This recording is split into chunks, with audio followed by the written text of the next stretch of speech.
Hi everyone, welcome to my another video. চলে আসলাম আপনাদের জন্য নতুন আরেকটা মিনি ব্লগ ভিডিও নিয়ে। আজকের এই ব্লগ ভিডিওটা হচ্ছে ঈদ স্পেশাল ব্লগ।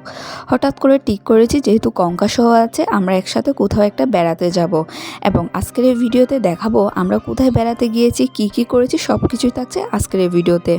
প্রথমত আমরা সবাই সুন্দর করে সাজুগুজু করে রেডি হয়ে বেরিয়ে পড়লাম, এবং আমার সাথে আমার বোন, আমার মারা সহ একসাথে আমরা সুন্দর করে রেডি হয়ে বেরিয়ে পড়েছি। বের হওয়ার পর আমরা চলে আসলাম আমাদের সেই গন্তব্যস্থল ক্যাফে 20 পার্ক। আসার পরে ঈদের তৃতীয় দিন আমরা কিন্তু এখানে চলে আসলাম।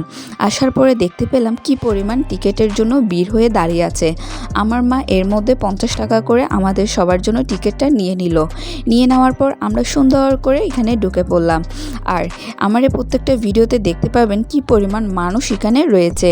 ঈদের দিনে এ ধরনের ভাটিয়ারির মধ্যে খুব সুন্দর একটা কম সময়ের মধ্যে পার্ক হচ্ছে এখানে, যেখানে আপনি কম 50 টাকা দিয়ে কিন্তু সবগুলা রাইড বা সবগুলা স্পেস কিন্তু আপনি ঘুরতে পারবেন।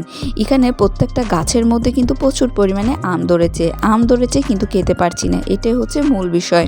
এভাবে করে আমরা সুন্দর করে কিন্তু হাঁটছিলাম। আসার পরে মিষ্টু বলল সে নাকি এ ধরনের রাইডগুলোতে চড়বে, কিন্তু আমার মা তাকে বকা দেওয়ার কারণে সে বলল সে আর চড়বে না। এরপর আমি তাকে বলেছি আচ্ছা চলো আজকে আমি তোমাকে ভাইরাল করে দিই, তুমি সুন্দর করে একটা হাসি দাও। কিন্তু সে এমন একটা হাসি দিয়েছে আমি তো জাস্ট ফিদা। এরপর আমার মা বলছে মোবাইল নেওয়ার জন্য। মোবাইল কেন নিতে হবে, একটা মোবাইলে সব ছবি নিতে হবে, মানে পুরো নাজেহাল করে দিচ্ছিল। এরপরে আমরা এখানে কিছুক্ষণ থাকার পর মিষ্টু বলল সে খিদা লেগেছে, সে খাবার খাবে। খাবারের জন্য প্রায় আধা ঘন্টা ধরে লাইন দাঁড়ানোর পর অর্ডারটা কনফার্ম হলো। অর্ডার নেওয়ার পর আরও আধা ঘন্টা দাঁড়িয়ে থাকতে হবে খাবার নেওয়ার জন্য। তাই আমরা দেরি না করে আমরা এখানে ঘোরার জন্য চলে আসলাম। চলে এসে দেখতে পেয়েছি অনেক